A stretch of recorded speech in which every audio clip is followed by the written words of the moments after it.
जय श्री कृष्णा। राधे राधे। दोस्तों, आप सभी लोग जानते हैं कि 30 मार्च 2024 को है रंग पंचमी। दोस्तों, रंग पंचमी का मतलब ही यही होता है कि इस दिन भगवान शिव जी की आपके जीवन में रंग भर देते हैं।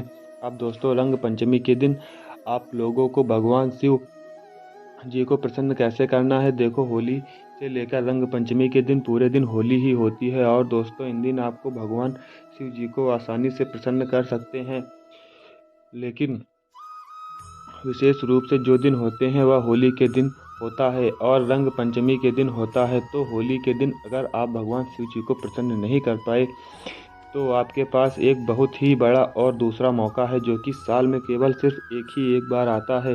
रंग पंचमी का दिन जो है वो बहुत ही खास दिन होने वाला है। रंग पंचमी के दिन आप लोगों को एक लाल फूल और एक सफ़ेद फूल वाला उपाय जरूर करना है, क्योंकि यह एक ऐसा उपाय है जो कि पंडित जी ने बताया है कि जो भी व्यक्ति इस उपाय को करते हैं बड़ा होकर मिलता है। तो आपको इस मौके को हाथ से नहीं छोड़ना है। इस दिन आपको एक लाल फूल और एक सफ़ेद फूल वाला उपाय अवश्य करना है। लेकिन कैसे करना है, तो चलिए अब मैं आप लोगों को बता देता हूँ कि इस वाले उपाय को कैसे करना है। तो चलिए अब हम समझते हैं कि इस उपाय को कैसे करना है चाहिए और किन किन बातों का ध्यान रखना चाहिए। दोस्तों, उपाय बहुत ही आसान है, लेकिन समझने वाली बात, इसलिए वीडियो को पूरा देखना।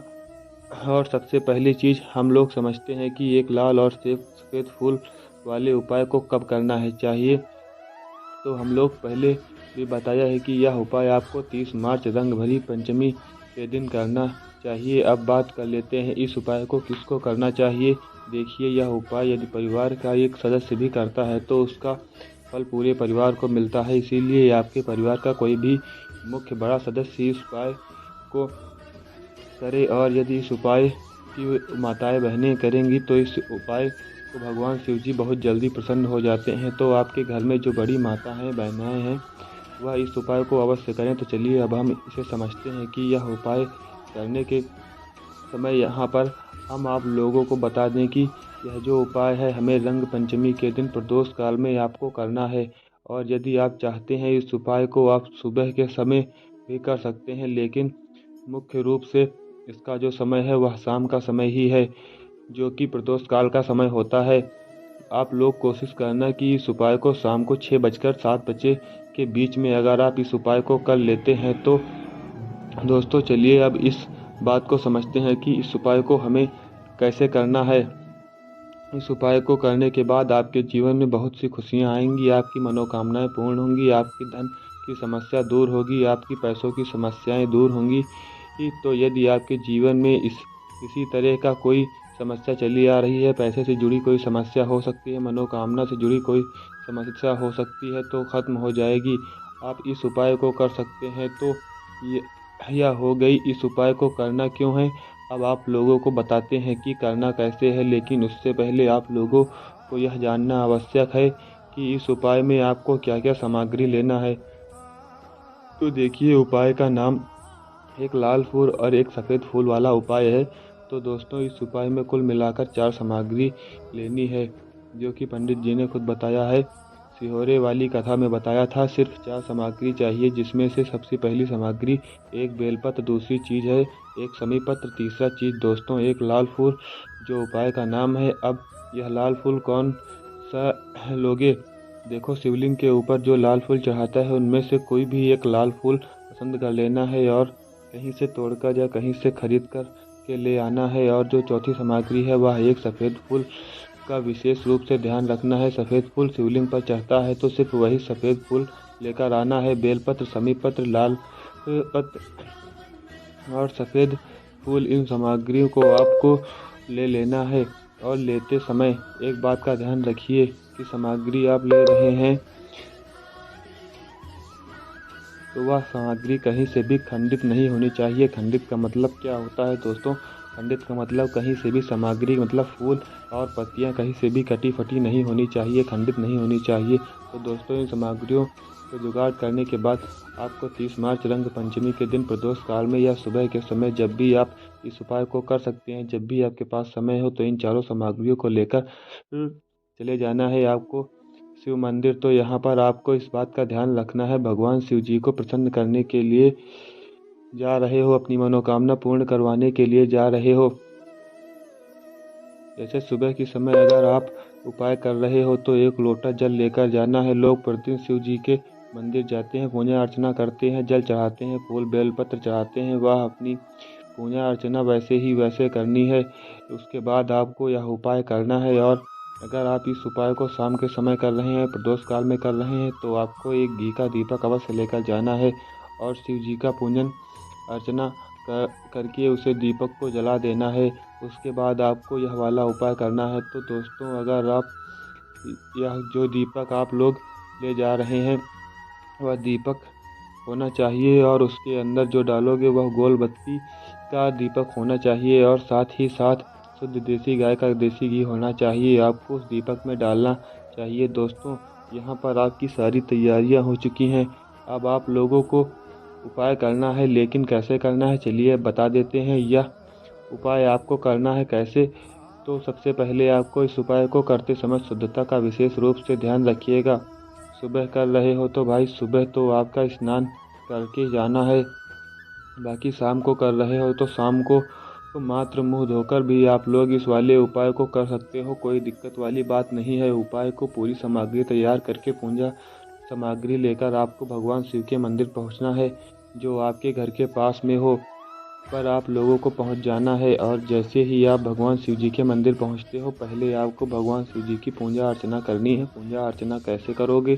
सुबह के समय गए हो तो एक लोटा जल वगैरह जो आपकी पूजा सामग्री है उसे सबसे पहले आपको पूजा करना है। उसके बाद एक लोटा जल चढ़ाना है। एक लोटा जल लेकर गए हैं शिव जी के शिवलिंग पर मात्र एक लोटा जल की धारा धीरे धीरे करके चढ़ानी है। याद रहे, आप पूजा सामग्री लेकर आए हो तो पूजा अर्चना कर लो। यदि आप शाम के समय को कर रहे हो तो जो दीपक आपने तैयार करके ले गए हो, ध्यान रखना अपने ही माचिस से दीपक को जलाओ। यदि आप इस दीपक को जलाने के लिए किसी और से माचिस लेते हैं, इस उपाय का फल भी इस व्यक्ति को मिलेगा जिसकी माचिस आप लोगे। तो इस बात का विशेष रूप से ध्यान रखना। उसके बाद आप लोगों को यह उपाय करना है। चलिए बताते हैं कैसे करना है। तो सबसे पहले आप लोग अपनी वह चारों पूजन सामग्री निकाल लीजिए जो उपाय के लिए आप लोग सामग्री लाए हुए हैं। तो माता अशोक सुंदरी जी का स्थान देख लीजिए। ठीक है, माता अशोक सुंदरी जी का जो स्थान होता है वह जलधारी के ऊपर होता है। जलधारी का बिल्कुल बीचों बीच में होता है।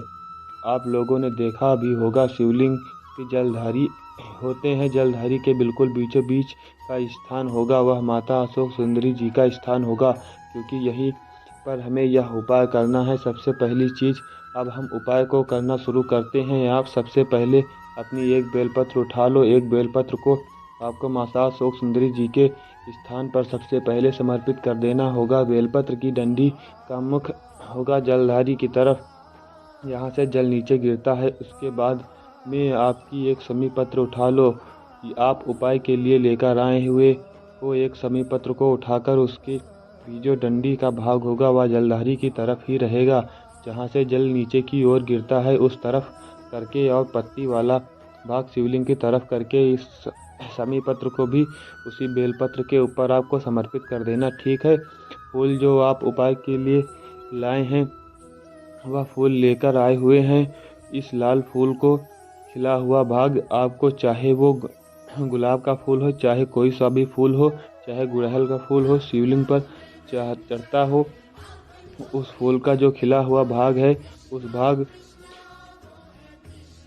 को शिवलिंग की तरफ जलधारी की तरफ जहाँ से जल बहता है नीचे की तरफ गिरता है। आखिरी में आपका एक सफ़ेद फूल बचा हुआ है। इस सफ़ेद फूल को भी आपको लेना है और सफ़ेद फूल को भी खिला हुआ भाग होगा उसे शिवलिंग की तरफ जहाँ से शिवलिंग रखा हुआ है उस तरफ की डंडी का भाग जलधारी के पीछे की तरफ हो जाएगा। मतलब जहाँ से जल बहता है और नीचे गिरता है। आप लोग एक बेलपत्र, समी पत्र और एक लाल फूल, एक सफ़ेद फूल चढ़ा रहे हो। उसी समय आप लोगों को कांता भगवान या कांता चक्र का नाम लेते हुए इस उपाय को करना है और भगवान शिव जी और नारायण जी का स्मरण करते हुए इस उपाय को आपको करना है। तो जब भी आप एक बेलपत्र और एक समी पत्र, एक लाल फूल और एक सफ़ेद फूल चढ़ा रहे हो, या तो आपको कांता चक्र का नाम लेना है या कांता भगवान का नाम लेते हुए इन सभी सामग्रियों को माता अशोक सुंदरी जी वाले स्थान पर आप लोगों को समर्पित कर देना है, ठीक है। और शिव नारायण जी का नाम भी साथ साथ में लेते जाना है। और जैसे ही आप लोग यह उपाय पूरा कर लेते हैं, चारों सामग्रियां समर्पित कर देते हैं, उसके बाद में भगवान से वहीं बैठे बैठे हाथ जोड़कर प्रार्थना करनी है। आपकी जो मनोकामना है, धन से जुड़ी हुई, पैसों से जुड़ी हुई, घर में माता लक्ष्मी जी की कमी हो रही है, दुख और समस्याएं परेशानी चली आ रही हैं, और आपको अपनी वह दुख और परेशानी जो भी भगवान शिव जी के उपाय को पूरा करने के बाद आपको वहीं पे पास बैठकर बोल देना है, पूरी श्रद्धा के साथ और पूरे विश्वास के साथ यह सब बोलना है। आपके आशीर्वाद प्रदान होगा, भोलेनाथ आप पर कृपा बरसाएंगे। फिर कोई परेशानियां में सोते हुए आ रही है, फिर आपकी मनोकामना नहीं पूर्ण हो रही है, आप एक बार इस उपाय को अवश्य करके देखिएगा, आपको इसका फल अवश्य मिलेगा। यदि आपको वीडियो पसंद आया है तो वीडियो को एक लाइक करके चैनल को सब्सक्राइब कर लीजिए। धन्यवाद।